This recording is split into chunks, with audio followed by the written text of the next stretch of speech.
আমার 15 বছর আগে বিয়ে হয়েছে। বিয়ের বেশ কিছুদিন পর আমার স্বামী আমাকে আমার বোনের বাড়িতে রেখে বাহির থেকে আসছি বলে বের হয়ে যায়। এরপর আর ফিরে আসেনি। এখন আমার করণীয় কি? অন্যত্র বিবাহ আবদ্ধ হতে চাইলে কি করতে হবে? আহ, আল্লাহ তালা আপনার সমস্যার সমাধান করুন, আমরা দোয়া করি। উম, এবং আপনার স্বামী আপনাকে রেখে চলে গেছেন আর আসেনি। এক্ষেত্রে স্বামীর বাবার বাড়ি, আপনার শ্বশুর বাড়ি এবং বিভিন্ন জায়গায় খোঁজখবর নিয়ে নিশ্চয়ই কোনো না কোনো ক্লু তো পাওয়া যাওয়ার কথা। সেক্ষেত্রে ক্লু কি পাওয়া গেল? যদি দেখা যাচ্ছে যে তিনি আসেন দিব্যি, ইগনোর করতে চাচ্ছেন, আপনার সম্পর্ক রাখতে চাচ্ছেন না, তাহলে তাদের কাছ থেকে তালাকের উদ্যোগ নিতে হবে। আর যদি তার কোনো হদিসই পাওয়া না যায়, কেউই তার খবর না রাখে, নিরুদ্দেশ হয়ে যায়, তাহলে সেক্ষেত্রে আপনি যথাযথভাবে আদালতের শরণাপন্ন হবেন এবং আদালতের শরণাপন্ন হয়ে বিবাহ বিচ্ছেদ আদালতের মাধ্যমে বিচ্ছেদের অর্ডার নেবেন। সেটা সম্ভব না হলে এলাকার মান্যগণ্য মুরব্বীরা, আলেমুলামারা যারা আছেন তাদের মাধ্যমে আপনি বিবাহ বিচ্ছেদের উদ্যোগ নেবেন। তারা পুরো বিষয়কে পর্যালোচনা করে ডিসিশন দিবেন এবং বিবাহ বিচ্ছেদের উদ্যোগ নেবেন। সেটা হলে ইনশাআল্লাহ আপনি অন্যত্র বিবাহ বন্ধনে আবদ্ধ হতে পারবেন। আখি আক্তার ফ্রম মানিকগঞ্জ এডি থেকে আপনি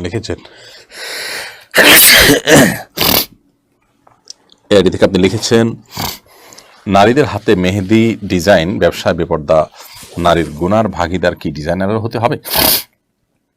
নারীদের হাতে মেহেদি ডিজাইন করা হলে সেই ডিজাইন কোনো মেয়ে যদি বাইরে বেপর্দাভাবে অন্য অপরপুরুষদের সামনে প্রদর্শন করে বেড়ান, সেক্ষেত্রে সেই গুনার ভাগিদার ডিজাইনারকে সাধারণত হতে হবে না। কারণ এটা জরুরি না যে কেউ হাতে ডিজাইন করলে সেটা সব জায়গায় প্রদর্শন করে বেড়াবেন, বেপর্দার সাথে দেখাবেন। কারণ এটা ঘরোয়াভাবে ব্যবহার হতে পারে। অর্থাৎ বিষয়টা একান্ত ব্যক্তির উপর নির্ভর করে, এই জন্য ডিজাইনের উপর এটা পড়তাবে না। তবে যদি এমন হয় যে উনি নিশ্চিত যে এখানে আসলে বাইরে মানুষের সামনে এটা প্রদর্শন হবে, এই অপশনটাই সুনিশ্চিত এবং চূড়ান্ত, এরকম যদি হয় তাহলে সেক্ষেত্রে অবশ্যই এর দায়ভার ব্যক্তির উপর বর্তাবে। সেজন্য এটা ডিপেন্ড করে যে কিভাবে এটা ব্যবহার হবে। যদি দুইভাবে ব্যবহার হওয়ার সম্ভাবনা আদৌ থাকে তাহলে সেক্ষেত্রে কোনো দায়ভার ইনশাআল্লাহ ডিজাইনের উপর আসবে না। নাবিউল আহমেদ আপনি লিখেছেন শাওয়ালের 6টি সিয়াম কি ধারাবাহিকভাবে পরপর রাখতে হবে? না ভাই, শাওয়ালের 6টি সিয়াম ধারাবাহিকভাবে রাখা জরুরি বা আবশ্যক নয়। বরং শাওয়ালের 6টি রোজা আমরা চাইলে কেউ ধারাবাহিকভাবে রাখতে পারি, কেউ বিচ্ছিন্নভাবে রাখতে পারি। পুরো মাসের মধ্যে 6টি রোজা রেখে শেষ করতে হবে, এটাই হলো মূল এবং মুখ্য বিষয়। এরপরে প্রশ্ন হলো, সম্প্রতি আরব আমিরাতে ভয়াবহ ঝড়ে পুরো দেশটি অচল হওয়ার মতো পরিস্থিতি তৈরি হয়েছে। সেখানে নানামুখী অপরাধ কর্ম হয়ে থাকে আমরা জানি। সে কারণে কি এরকম বিপদের মুখোমুখি তারা হয়েছে, কি মনে করেন আপনি?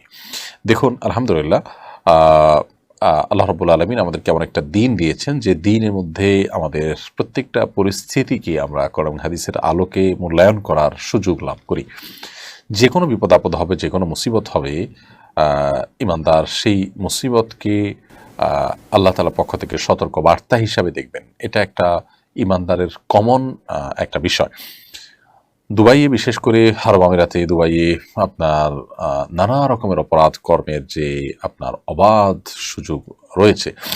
অনেক অমুসলিম কান্ট্রিতেও যেগুলো নাই সেগুলো এখানে রয়েছে এবং সেখানে বরং ইসলাম সঠিকভাবে চর্চা করাটাই অত্যন্ত চ্যালেঞ্জিং, অত্যন্ত ডিফিকাল্ট। অন্যান্য অনেক অনাচার, অন্যান্য অনেক অশ্লীলতা, অন্যায়, হারামে লিপ্ত হওয়া খুবই সহজ। তো পুরো পরিস্থিতি আমাদের সবারই কম বেশি জানা।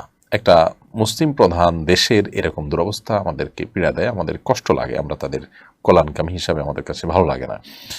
তো এরকম পরিস্থিতিতে এই যে ভয়াবহ বন্যা এবং প্লাবন দেখা দিল, ঝড় জলোচ্ছ্বাস দেখা দিল, এটি আল্লাহর পক্ষ থেকে কোনো সতর্কবার্তা হওয়াটা অস্বাভাবিক নয়। যেটি হয়েছে সেটা যদি আরেকটু বেশি সময় ধরে হতো, আরেকটু বড় পরিসরে হতো, তাহলে ইতোমধ্যে তাদের যে সমস্ত মানে গর্বের ব্যাপার, তাদের সিস্টেমের উন্নত সিস্টেমের যে গর্বের বিষয়গুলো ছিল, এগুলো সবগুলো কিন্তু মুখ থুবড়ে পড়েছে এবং সবগুলো কিন্তু কলাপস করেছে। বিষয়টা যদি আরেকটু বেশি হতো তাহলে পরিস্থিতি কোথায় গিয়ে থামতো সেটা বোধহয় বলার অপেক্ষা রাখে না। আল্লাহ রাব্বুল আলামিন মানুষের সমস্ত দম্ভ, মানুষের সমস্ত অহংকারকে মুহূর্তের ভিতরে চূর্ণ বিচূর্ণ করে দিতে পারেন। এই ঘটনা তার একটা প্রমাণ। অতএব এটি তাদের জন্য আল্লাহর পক্ষ থেকে সতর্কবার্তা যেমন হতে পারে, আবার এটি আল্লাহর সুন্নাহ, আল্লাহর স্বাভাবিক নিয়ম। এর অংশ হিসাবে ঝড় জলোচ্ছ্বাস এগুলো দিয়ে আল্লাহ তাআলা মানুষকে পরীক্ষা করেন। তাদের জন্য একটা পরীক্ষা হতে পারে যে তারা অন্যায় থেকে ফিরে আসেন কিনা, সেটি হতে পারে। আবার আল্লাহর আযাব হতে পারে, বিভিন্ন সম্ভাবনা রয়েছে। আমরা যেহেতু কেউই আপনার নিশ্চিত নই, আল্লাহর পক্ষ থেকে আমাদের কাছে ওহী আসেনি যে এটা এই পারপাসই এসছে, এটা আল্লাহর গজব হিসেবে আসছে। আল্লাহর কোনো নবী থাকলে তিনি বলতে পারতেন যে কোন পারপাস আসছে। অতএব আমরা কোনো সুনির্দিষ্ট ক্যাটাগরিতে ফেলতে পারবো না, তবে সম্ভাবনা সবগুলোই আছে। আযাবের কারণে সতর্কবার্তা হতে পারে, তাদের জন্য পরীক্ষা হতে পারে, তাদেরকে আল্লাহর পক্ষ থেকে আযাব হতে পারে যাতে করে তারা ফিরে আসেন। যদি সেই মেসেজ তারা গ্রহণ না করেন, হয়তো আল্লাহ তাআলা পাকড়াও তাদের হবে, সেটা হয়তো আরও 200 বছর পর, আরও 2 বছর পর, অথবা আরও 2000 বছর পর, কিংবা কিয়ামতে। কিন্তু আল্লাহ তাআলা পাকড়াও থেকে রক্ষা পাওয়ার কোনো উপায় নাই। প্রত্যেকটা মানুষ যতটুকু অপরাধ করবে তার অপরাধের প্রায়শ্চিত্ত তাকে করতেই হবে। আল্লাহ তাআলা আমাদেরকে সতর্ক হওয়ার তৌফিক দান করুন। এমনি মিজান আপনি লিখেছেন, আর্থিক দুর্বলতার কারণে লজ্জা থেকে বাঁচতে হবু শ্বশুর বাড়ি থেকে টাকা বা কোনো জিনিস নিয়ে তার নিজের মূল মোহরের সাথে মিলিয়ে স্ত্রীকে দিলে এই প্রক্রিয়াটিতে কোনো গুনাহ হবে কিনা? আর্থিক দুর্বলতা থেকে বাঁচার জন্য হবু শ্বশুরবাড়ি থেকে টাকা পয়সা জিনিসপত্র আপনি নেবেন, এই নেওয়াটা তো যৌতুক, এটা তো নেওয়ার কোনো রাইট আপনার নাই। স্ত্রীর মোহরের সাথে মিলিয়ে আপনি স্ত্রীকে দিলেন, অর্থাৎ আপনি বোঝাতে চাচ্ছেন যে তাদের কাছ থেকে নিয়ে আবার তাদেরকেই ব্যাক করলেন ঘুরিয়ে ফিরিয়ে, দিয়ে আপনার সম্মান রক্ষা করলেন যে আপনি দিচ্ছেন, আসলে তাদের জিনিসই তারা দিলেন। তো এটা এক ধরনের চালাকি, এটা এক ধরনের ছলচাতুরি।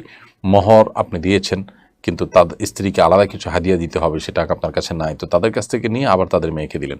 এই ধরনের চালাকি করার তো আসলে প্রয়োজন নেই।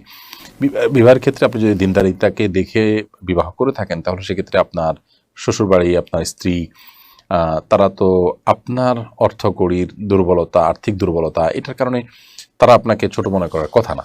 আমাদের এই মানে তথাকথিত আত্মসম্মান বা এই জাতীয় ভাবসাব জাহিরের যে প্রবণতা, এটা আমাদেরকে অনেক সময় অনেক অন্যায়ের দিকে নিয়ে যায়। অতএব আমি আশা করি যে এ ধরনের অন্যায়, বিশেষ করে এই ধরনের ছলচাতুরি থেকে আপনি